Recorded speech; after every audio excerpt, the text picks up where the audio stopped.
Γεια σας παιδιά, σήμερα θα κάνουμε ένα χολάκι και θα σας δείξω τι πήρα.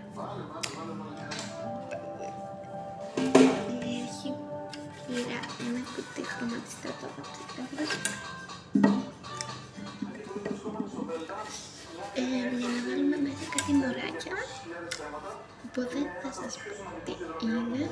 Παίζουμε με την αδερφή μου Νάτι. Όποιος δεν με ξέρει, είμαι η Μιχαήλα, κάντε μια εγγραφή.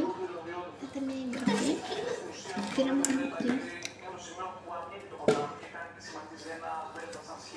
δύο μπουκαλάκια που μας είχαν δώσει όταν γεννήθηκε η ξαδέρφη μας και τα κρατάμε ακόμα. Τα μάτια του Νίκη, έχω να πω, ή της μόνης.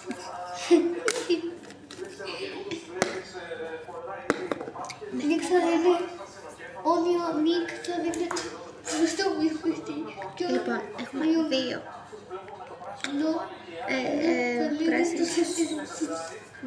δύο πράσινα μαξιλαράκια, φεραϊτάνα, ένα πάπλωμα για να βάλουμε από πάνω από κάτι άλλα πράγματα που θα σας δείξουμε τώρα.